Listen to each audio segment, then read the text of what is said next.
Hey, welcome! Thanks for tuning in. This is There's Something About Archviz, a podcast where I discuss with experts and industry leaders about the many sides of the Archviz industry. I'm your host, Federico Biancullo. I'm an Archviz artist, founder of The Big Picture, blogger, and content creator in the field of architectural representation. I'm on a journey to learn more on all things about Archviz, art direction, business, technology, you name it. And I would like you to be a part of this journey as well. Through these conversations, my hope is to bring light to not so obvious topics connected to our industry and help you grow as a professional, as an artist, and why not, as a human being as well. So please join me. Without further ado, let's jump into today's episode of There's Something About Archviz.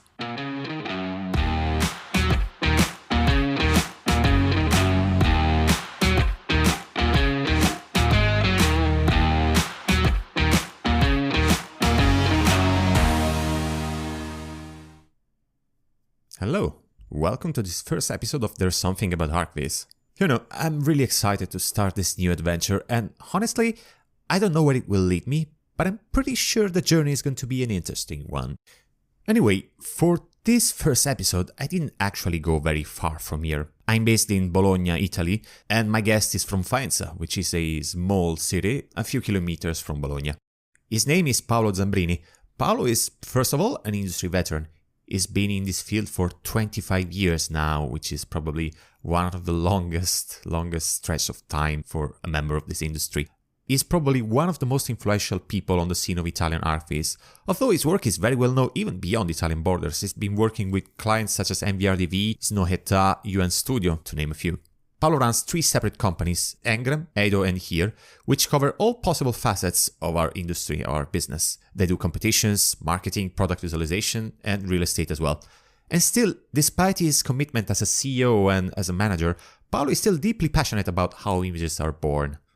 We took a deep dive into the principles of image making, and we discussed how we instinctually read images, what we should prioritize when creating one. It's an incredibly deep insight into the inner workings of image reading. And you know, I highly recommend you to take notes during our conversation because you will surely find something useful to apply to your work. We also discussed the popular notion of storytelling in our industry, the fashion of branding ourselves as storytellers, how storytelling actually interacts with the image reading, and why maybe storytelling is not such a simple deal as telling a story. But that's enough from me. Please enjoy my conversation with Paolo Zambrini. Paolo, thank you so much for being here, for being the first guest of this podcast, because you're going to be the first guest. You are a veteran of the Italian Archviz, and not only Italian, and you're a major nerd when it comes about image, I guess. So I would like you to introduce yourself and tell the audience who you are and what you do. Sure. Well, my name is Paolo Zambrini, and I'm an image nerd, like you said. I'm an architect. I'm 47. Quite sadly, yeah. Let's face reality. I'm really 47, and I started doing 3D 30 years ago or something like that, before starting university. So it has been my passion for a while. I did painting and drawing for a while before meeting 3D, and I tried to bring in the 3D arena what I tried to do with pencils. So it was a smooth transition, and studying architecture, then I brought my experience in 3D in the field of architecture. And so I went to architectural visualization by case, okay, because I started on something different. I did different stuff at the time, so not architecture, but more organical picture and landscapes and this kind of stuff. I've always been quite interested in the visual arts, mostly in cinema. I think that my main inspiration comes from movies, and I think I grabbed all my concept about images and what is nice and what is not nice from movies. And also from music. I always loved the fact of approaching this work as kind of as a synesthetic. Do you have synesthesia, by the way? Somehow yes. Yes, I translate music in images. I translate flowers and smells in colors. Yeah, I tend to be synesthetic. Maybe not at at an incredible level. Like if you read what is synesthesia in the books and on the web, it seems something magic. Okay? I don't think I'm at that level, but I have a natural channel opened in translating things from one field to the other. And yeah, music is something that I really bring in my images. I always listen to music when I produce images, and for me, music is images and vice versa. After studying architecture, I worked in the architectural field for a while, but yeah, for a short time. But I was already doing images for a while before even before starting architecture studies, as I told you. And after a while, I decided that making images was my way. So I stopped doing architecture and concentrated on visualization. And ENGRAM, which is my office, is born from this experience. By the way, I worked in a team with other people before starting ENGRAM. We had other funny names like Pixel Pushers or this kind of stuff. And last incarnation of my teamwork is ENGRAM, which is born 10 years ago. And then from ENGRAM, which does pretty much architectural visualization for big project and this kind of stuff, we decided to split two smaller groups, which are EIDO and HERE, which are two newborn companies that work in the field of visualization of the products and interior and for real estate. So basically, ENGRAM is starting to be kind of a group of companies instead of a studio. And that's the direction that we are taking right now. In the meantime, I'm starting to offer consulencies and teaching services for art direction, image reading, and pipeline organization for companies. It's so nice to see that you, even if you're one of the veterans of the industry, because you're actually one of the eldest standing members of the Archviz industry, it's so amazing to see that you're still very active and you're still trying to explore so many directions. Yeah, it's something that comes natural, because after 30 years of images, it's hard to keep doing the same stuff. I would love to be able to do production only, but at the same time, if after 30 years I was still here doing just images, maybe something went wrong. I guess, yes. But anyway, I want to touch something that you just said about the consultancy and teaching, because I know that you've been teaching for quite a long time now, and you have a very peculiar stance when it comes to images, especially about image making and reading an image, because that's something that you care deeply about, if I'm correct. And something that it's very interesting for me as well, because I don't have formal education on this aspect. So, what is the concept of image reading to you? Well, this is quite a deep talk. Yeah, we're going deep the rabbit hole with this one. Anyway, I think that image reading is the root of what I do. In the beginning, I started doing images following my instinct, or maybe copying something that I liked. I didn't have clear ideas about what allowed me to make a good image or not. Okay, I just tried like everyone else. And after a lot of time making images and also reading, I got somehow a culture about what is an image and how it works and how perception works. Mm. So I put my experience in image making together with the culture that I tried to get on books, but also on other kind of sources. And I tried to define, I would say, some rules, but it's not the proper word, because there is no rule that will allow you to make a good image or not. But basically, it's a backward process. After many images, I tried to capture what allowed me to make a good picture in some situation, and what I tried to do implicitly. I tried to grab and design the red lines that I followed instinctually. Mm. And so I gathered some things that I put together in a structure of knowledge, which is image reading.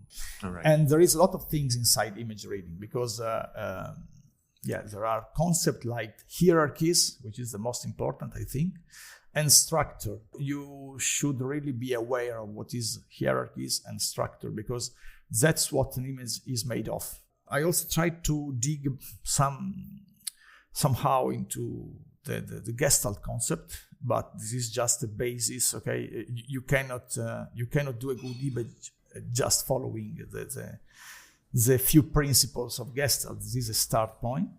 But putting everything together, I think that I managed to put a core of knowledge that is useful for me and also for my team, because my problem is always that for me it was always difficult to tell my guys why an image was good and why not. I cannot go near one of my cooperators and tell him I don't like the image. I have to explain why. Okay. Yeah. So this was concerning me for a while, and I think that I was forced to put together some concepts that help me explain why an image works and why not. And there are a lot of things inside of this concept. And by the way, storytelling is one of these, but it is just a component between many other, and there are some more important things than storytelling itself. I mean, hearing you speaking about the image coding, I was wondering how much of doing an image there at ENGRAM is based on coded laws and how much is based on instinct. Because as for me, for example, I don't have the structure that you have, the experience that you have. In our job, there's a lot of tight deadlines and you don't have time to really study the image in depth every time. So for you, I guess it's more of an instinctual process. But what about your collaborators? How do you work with them, knowing that it's not going to be the same kind of instinct that you have? Yeah, it's a hard process, by the way, and it is a long process. By the way, all of my cooperators have their instinct. Okay, so they have a feeling about the image. But when you have to understand that when you work on an image, you try to be as instinctual as you can. Okay, so as natural and flow. You have to flow on the image, and you have not to think too much. But when it comes to talk about an image, so when you are in a situation where we have to talk with someone else about an image, the whole thing is brought on the rational plane. Okay, because the communication happens on that plane. It's not instinctual. You have to. The communication forces you to bring everything on another plane. So these rules are the way we talk about images on the rational plane. But it is not what we follow when we make them. It's just a tool that we use to discuss about images. I think I understand better now. There's something else that you touched before that interests me so much, which is the whole storytelling, rhetoric and discourse about the word itself. Because personally, and that was going to be the original scope of our conversation, but of course, storytelling is just a part of the whole image making process.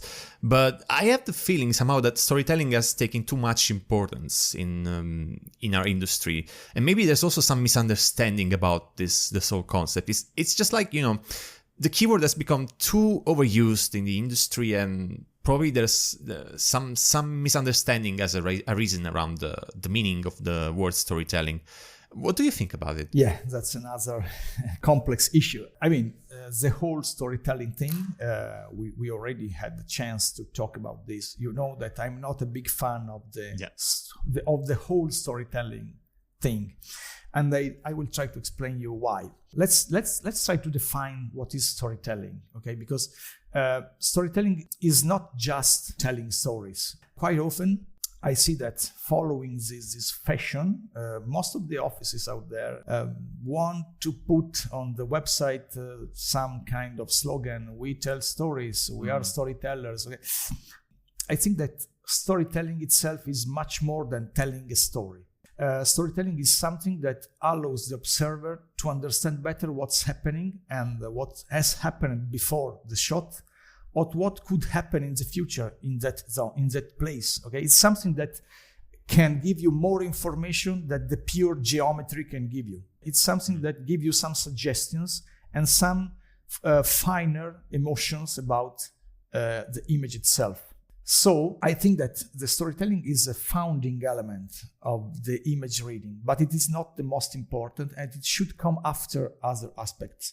Because if we care about the storytelling only, we will just get to a book, to a documentary, how can I say, to a sterile explanation of an happening. Okay, but I think that the story has to happen within something else, which has a deeper breadth than storytelling itself. Yeah. Let me try to put it in another way. Let's try to define two keywords: understanding and perceiving. It's two different things. Some aspects of an image are part of the perception of the image itself, and they have nothing to do with storytelling. The narrative aspect, the storytelling, is more in the understanding area. And we have to define a process in image reading before we can understand truly what we are talking about. For example, you have to understand that the image reading happens in more phases. Okay, when an observer looks at an image for the first time, it is not that he is looking at an image and he feels an emotion and he sees a story. It is not simple like that. It is much more complex than this. There is a first reading, there is a second reading, and there is a third reading in the image. So it's looking at an image is something that happens in phases, and these phases are separated and have a precise structure. The first reading of an image happens in the first fraction of a second that you see an image. As soon as you open an image, in a half a second, you like it or not. Yeah, at least when I read an image for the first time, even when I open my own images after, a few hours or a few days, I get this impact like there's something wrong or, this is pleasing. And do you think this has more to do with the composition, with the general colors, composition, structure? What's the feelings involved into this first reading? Let me try to explain. The first reading is only about perception. Okay, there is nothing about understanding in the first phase of the reading of an image. So when you open an image, you really do not care about what's happening there, or if there is some person drinking a bottle of wine, or if there is a shop, or if there is a happy life. You don't care about this stuff. You just perceive the image as a whole. Okay. Yeah. So basically, in this phase, what happens is that you perceive with your primitive eye. Okay, it's something very deep and very rough. And so, in order to get a strong first reading, you have to follow things that have nothing to do with storytelling. Okay, storytelling happens after. So this is very important to understand, because if you want to make a strong image, an image that catches the eye and hooks you somehow, you have to follow some codes. Okay, you have to worry about the composition, the lighting, and give your image a strong structure. In this phase, you use your primitive eyes, so it's the eye of the hunter that perceives the danger. And in the first second of observation, you just use that codes. After this, so if you manage to hook the observer through these codes, then you can tell the story. But if you do not hook the observer, nobody will care about the story of the image. Okay? Right. Yeah. So this is very important to understand, because if you think that making a good image is all about storytelling, you take the wrong way, because you first have to create a playground where the story can happen. So the first reading is all about the perception, and here is where we concentrate the most.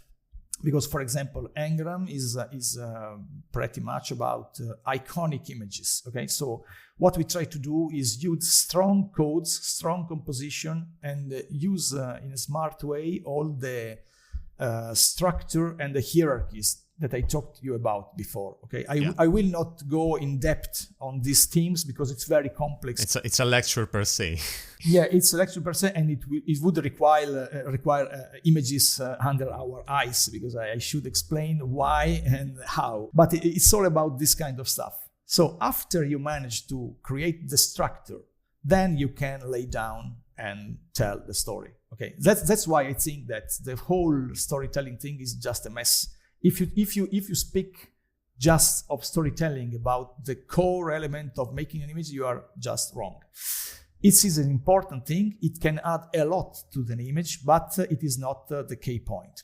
By the way, I'm just talking of architectural images because, by the way, there are many kinds of images. For example, the real estate images are more about the storytelling and less about the reptilian brain, how you called it before. Yes. Okay. For example, let me make an example. If you think at interiors, okay, in interior you have way less tools to create a strong perception. Okay, it is more about exteriors. In interior, the story is much more important, and in general, in the whole real estate visualization, so the one that is not dedicated to expressing the architecture itself, but the lifestyle, because you have to sell an apartment or whatever, there, in that situation, maybe you can push more on the storytelling itself. But by the way, I'm speaking about what I do myself. Okay, so we do not do real estate images, but we do architectural images. It is two very different things.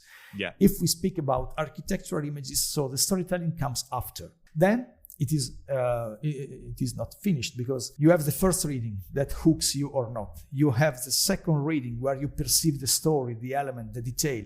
And here you are in the understanding process, okay? So before there is the perceiving and then the understanding. Then there is the third reading, which is a synthesis. You put the first and the second reading together, and then you make a synthesis, which is more than the two phases that I told. Because the story itself can add some emotions. Okay? The story can produce emotion, but in another phase in comparison with the first reading. So it's a complex thing. It's a very complex and layered thing. But when you say what happens in the image, is that what people usually mean with storytelling? So it's the whole narrative behind the image.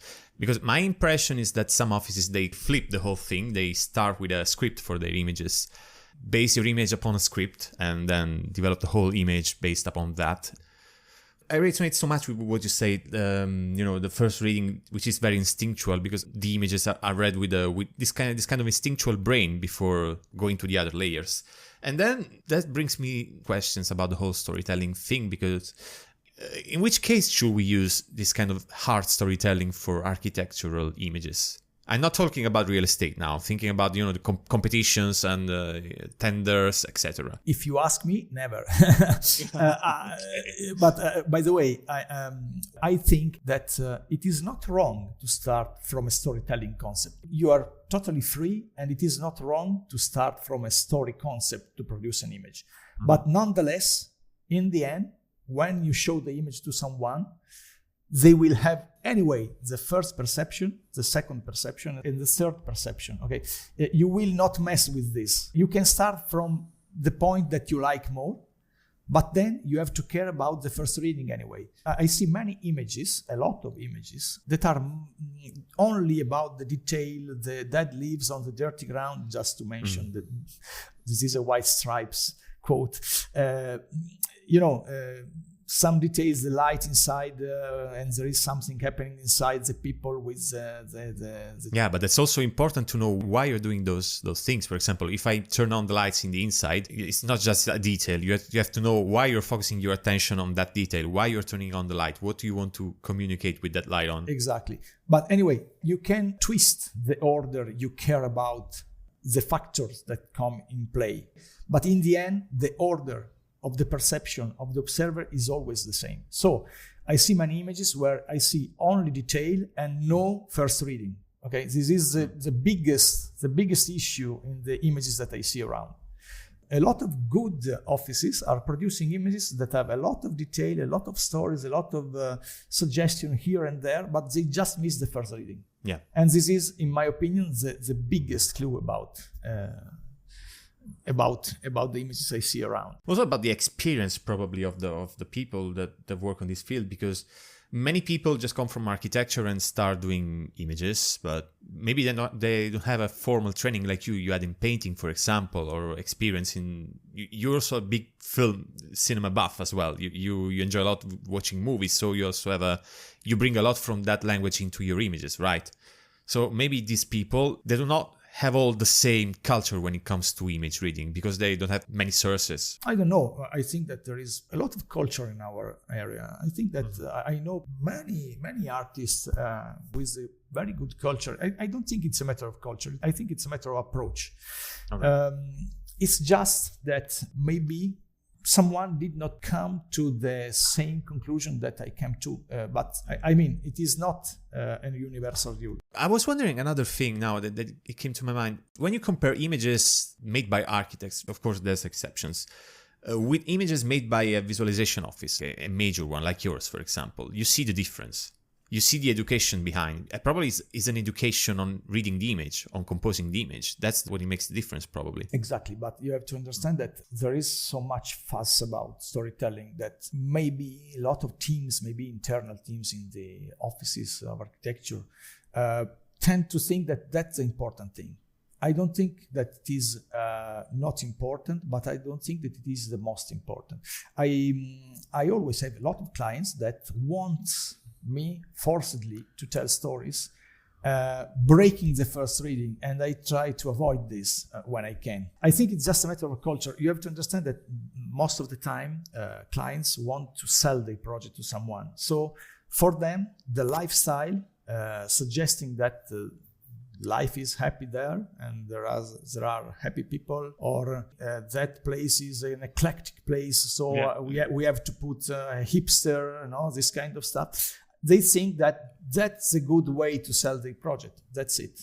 We always come back to the first thing that I said. It's not that I have to add anything to this. If you do not hook someone and force the observer to the screen to stay, the story will not get through the monitor. It's a matter of codes. The story is important, but with no playground, nobody will read it. That's it. I agree 100% on that with you, actually. I have a funny story on that. I worked on a project once, and we got this consultancy by a branding firm. It was for a huge project in the Netherlands. And so this agency was a creative branding agency, basically took over the look and feel of the images.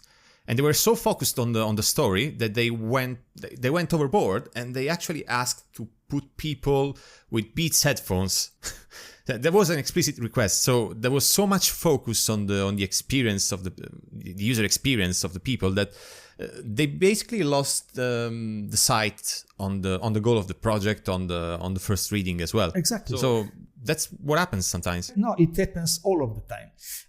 Most of the time, your work should be, I think it should be, keeping the client on the first reading, because it's more important. If you spend days on putting people with strange devices, or I don't know, the iPad, I don't know, you do not have the time to concentrate maybe on the correct lighting, which is much more important. You have to understand one simple thing. It is very simple. There is some awesome art pieces that are just perception. Okay, there is no storytelling at all. Think at Rothko. Okay, think at some painting. Think at Rothko painting or Mondrian. I can make 1,000 examples. Okay, they work, and they work without any story because they are pure perceptions. So the perception itself is universal. Everybody feels the first reading. Everybody is affected by perception. So why not to care about this? Okay, why avoid to care about this so important thing and put attention on things that maybe nobody will care about? Okay, that's my point. But this idea of storytelling that it's so necessary to the image, where do you think it comes from? Because for me, it's a bit hard to pinpoint the exact point in time when we started thinking about storytelling this way in our profession. So do you have an idea about that? Because I have my own, but it's difficult to explain it. Do you have one? Yeah. I have a precise one. It's just a matter of fashion, by the way. The whole concept of storytelling, of narration, comes after the 70s, and somehow it went into any kind of field, from business, politics, psychology, military, economy. The storytelling has comes through all the disciplines as a persuasion tool. So it went through images as well, first through the photography, but you have to understand that photography is not just about architecture. There is a whole world of storytelling in the photography, but photography is also about reportage, war reportage. There are a lot of kind of photography, and there the storytelling has much more sense. Then, I won't make names here, but there were some very, very famous offices putting in their website the concept of storytelling in the beginning. I followed this process very, very closely, and it was funny. I noticed that in some point of this history of visualization, there was a pair of offices that for a while had on their website storytelling word. After this, all of the offices around put the storytelling thing. Okay, so it was just about a mimicking. Okay, and then this thing went huge, but for no reason, I think. It's just because it was made fashionable, like you said. They saw great success from this kind of narrative. Exactly. And this is the power of the web. You know, some shit can become gold on the web in minutes. Yeah. If it is put on the proper channels. So by the way, I'm not saying that storytelling is shit, don't get me wrong, but it is just an example, okay? If you associate the success of an office with the word that you see on the website, you just copy it, especially if you are young. So this thing become huge for no precise reason, because if you understood the things that I told before about first reading, maybe there are other things that should have become more important than this. So I think it was a mixture of trying to get concept from photography. And if you get to study some photographies, the word storytelling is very, very, very used, okay? But for a reason. Put together this with the copying other offices and putting everything together made the whole thing fashionable. Okay, so in order to join the wagon, okay, so I'm on the same wagon of the other big offices. You just try to go the same route, maybe even without understanding why. And that's an issue, I think, especially now that it is quite easy to do good images. I think you agree with me. Great images are hard. Good images, it's quite easy right now. But there's so many people that do images at the moment, and they jump on this whole storytelling narrative, like that. They don't stop basically thinking why we're doing this, what's our goal with these images. So they just don't develop their own proposition about what they do. I did the very same. Then I tried to understand what I do and how I do it. So I try to come up with something new. Exactly. You have to understand that. For example, we are in the Instagram era now, and think about what I told before about the first reading. When you scroll Instagram, where do you stop? On images telling history? No, I stop on colors, I stop on composition. So Instagram, make it easy to understand what I told you before. You have to hook someone and then to tell the story. That's the whole point of everything. There is nothing more to say, really. So image reading is a second reading, but it has to follow. I think that's a brilliant example, because it really makes you understand immediately how important is the first reading, how important is the first impact you get from an image. When I scroll my feed on Instagram, I don't stop overanalyzing the image. I just stop on what my instinctual eye likes the most immediately. Yeah, now that we are clarified that it is not the most important aspect of an image, we have to say also why it is important, because it is important. Okay? Yeah. I think that storytelling is something that is really useful and powerful to use if you use it properly. Okay, I think that trying to tell a story in the form of putting, how I told you before, put the hipster to suggest that this is a fashion place, put the happy people with the children to tell that this is an happy place. I think that this is similar to considering stupid the observer itself, because basically what you are telling the observer, you need an explanation of this place because you do not understand the thing alone. You need some visual aid. Exactly, some visual aid to focus what's happening here. It's like advertising. Somehow you feel that advertisers consider you as stupid. I think that it happens very often, no? It depends. Well, I think something a bit different. Putting hipsters, for example, in this new development, It's basically a matter of being consistent with the message. It would be weird if we were put different demographics in the image. So yeah, but I agree.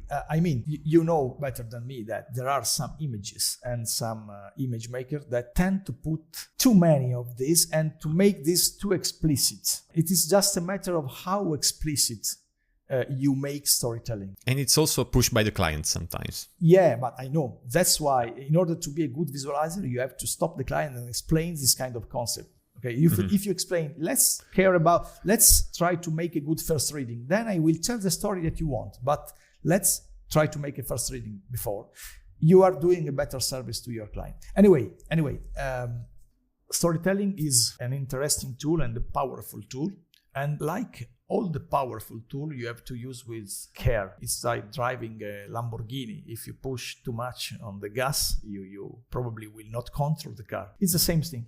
I think that storytelling is interesting when it's subtle, when it forces you to open questions, when it suggests something that it's more adapt than an answer, okay? Let's make some examples. You can be close or distant to your subject, okay, to the architecture.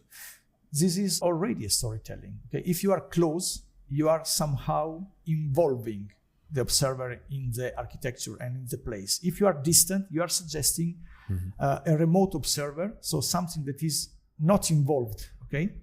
And this is already a way to drive the attention. So you can, I'm not saying that staying close is better than staying far. In fact, I try to stay far from the object. But you are driving the attention and the emotion of the observer through the level of participation to the place. Yeah. But let's make other subtle example. You are depicting an architecture in a place. Let's suppose that you use a worn out street, okay, or you put some graffiti on the wall. You are suggesting more than the architecture itself, because you are suggesting that architecture maybe is born in a place that is at a specific social level. For another subtle example, you can make a dusk or night view of a house and have some lights on. Depending on how you put the lights, you can suggest that the people are all together or not. And so you are suggesting some different emotion about the people that are inside the house. Okay, it's subtle things, very subtle. And this is a good storytelling, because this storytelling will not affect and will never affect the first reading. So this is a good way to deal with first reading and storytelling. The storytelling should come after and not mess with the first reading. It should add new codes of reading of the image. And in the third reading, you will put everything together and have a more complex emotion. Going back to the example of the house, I was thinking tweaking the second reading could also affect the first reading, because I was thinking if you turn on one light in the scene, composition is not going to stay the same. You're changing basically the light perception of the scene. Exactly, and that's the whole point of it. Managing the first reading and the second reading and find the balance between them is everything about making an image. Because the first reading itself is a poor image. In most of the situation, you need very few elements to create a first reading. The more thing you add, the more you are affecting the first reading with the second reading. So I think that the second reading should be mild about the first reading, okay? Should be gentle about the first reading. Because the more thing you see in the first reading, the less you will be hooked. Is a primitive brain do not like complexity. Mm-hmm. So the first reading has to be simple, and everything you add should be subtle and gentle in order to avoid messing with the first reading. All right. By the way, this is not a universal rule, as always. Rules are made to be broken, and so you can play around the rules, okay? There are some funny examples of messing with this kind of stuff. But one thing is knowing the rules and then breaking them. One thing is making things with no rules and following no scheme and maybe making a mess. For example, a brilliant example of breaking the rules, knowing them, is in architecture, for example, Palazzo Te from Giulio Romano, you know? In that moment of the history of architecture, it was all about following the classic rules and putting them together in a new way. Giulio Romano knew this so well that he played with this kind of stuff. And so he introduced some errors, but it was not an error that he did by mistake. It was an intentional error, and it is very different. Yeah, kind of a bug in the matrix somehow. Exactly, but if it is intentional, it has a totally different meaning. Mm-hmm. Yeah. And I think it's also pretty hard to do this because putting errors by intention in our own work, by not messing up things, it's very difficult. And I think it's something that comes with a lot of experience on the field like you have. But anyway, to circle back to the main topic of the episode, so we highlighted this trend of branding ourselves as visual storytellers. But I wonder, and I ask you because you're a person with a lot of experience in the field, is it an effective way to market our services to a client? I mean, do clients really care about us branding ourselves as visual storytellers, or is there something else that we could do a bit differently on this aspect? I think that the best thing that everybody can do is finding their unique selling points. Basically, if you tell, hey, I'm a storyteller, basically you are saying to the client, hey, I do the same stuff that 10,000 people do all over the world. Okay, so it's not properly the best thing that you can do because everybody does storytelling and everybody says that they do storytelling. So I think that we really should not care about the fashion of the moment, and we really should ask ourselves what I like to do, what I'm good at. What is the thing that I do best? And you should focus on that thing. For example, always speaking of my work, ENGRAM will never write storytelling or we do stories or anything like that in the website or anywhere else. We write and we explain to all our clients that we do iconic images. That's what we do best, making images with first reading, which is very, very strong. And then in some images, I really like to play with this rule, like I told you before. For example, in some images, we do very poor detail by intention. So we do very strong first reading, and then it's like we say, okay, look at how strong this image is, and then we don't give it a fuck of everything else, okay? We don't even put details that we should put. It is kind of bit more than a sketch. Bit more than a sketch by intention, because it's kind of declaration of what we do. It's a manifesto. Yeah, it's a manifesto of what we do, and I think it makes it stronger. I think there are other examples of this. Okay, there are some offices, very, very good offices, that put error by intention. Okay, like Giulio Romano. I saw some images from really the best offices in the world that have clearly intentional errors or clearly poor made details. And I think that it is not an error that they did. I think that it is more or less what I do. We do not care about this stuff because we are so good in doing the other things, okay? And it's a manifesto as well. That's really interesting. It's something that you come to read only with a lot of experience looking at images and trying to read them and explaining also why they work to people, because this is not a given. I guess it's difficult also to try to go and explain to people why an image works and why it doesn't. That's another challenge. That's a challenge, and that's what I do. That's what I do daily here, and this is all about the rules, how I call them, that I told you about before. So the hierarchies, the structure, and the energies in an image. That's all about why an image works and why not. We spoke about reading images, image building, and storytelling. If you were to suggest me readings or movies about this subject, or just to get inspired, what would you suggest me? That's a long question as well. Well, I'm not a big fan of books for this for this topic. Okay, I don't think that you can learn this kind of stuff on the books, but I will suggest you 3 books that I think that everybody should read, really, for different reasons. Let's start from a classic of image reading, where you can get a lot of concept that comes mostly from Gestalt, but it is much deeper than this. And it is The Art and Visual Perception from Rudolf Arnheim. I think that this is a good reading, not light at all, but a good reading about how we perceive art and why a painter did something instead of something else. And it is very, very interesting. And this can help really in making your way through the first reading of the image. Okay. Then there is a suggestion I want to give you. It's a book that I got recently, but it is surprisingly interesting, and it is by Todd EIDO, so one of the best photographer, I think.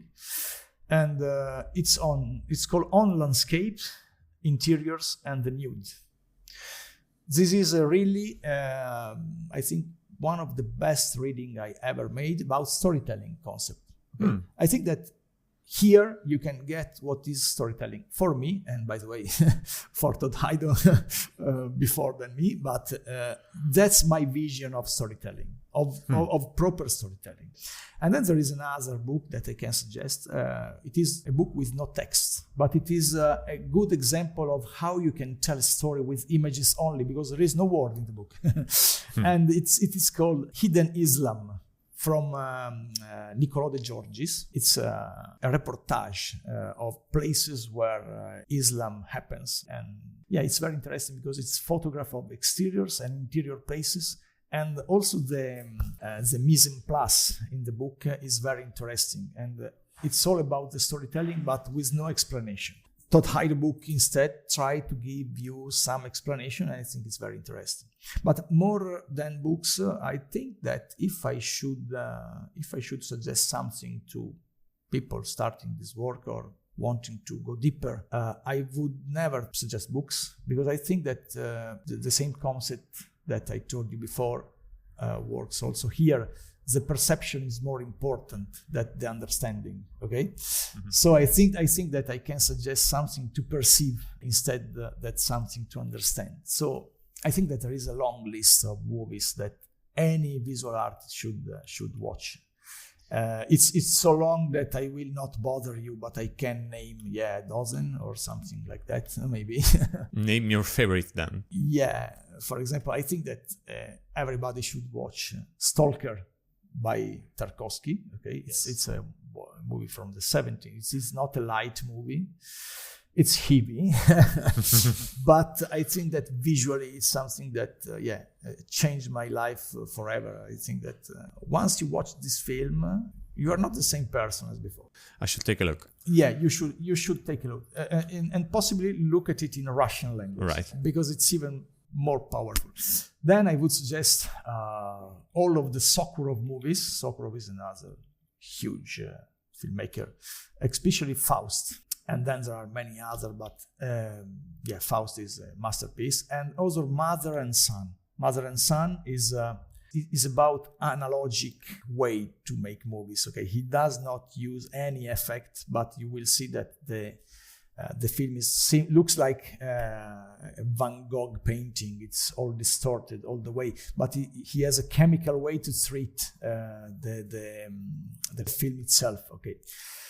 Then I think that anybody should look Miyazaki films, and this is more about the storytelling part instead of the aesthetic. Especially the whole moving castle. I think this is really a masterpiece.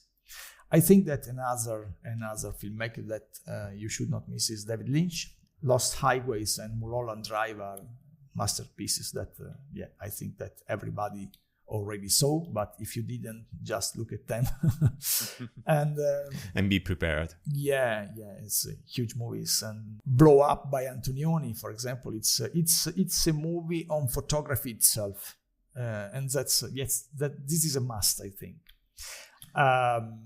There are many other. I would suggest a pair of other movies that are very, very important. For example, there is a young filmmaker, which is Refn.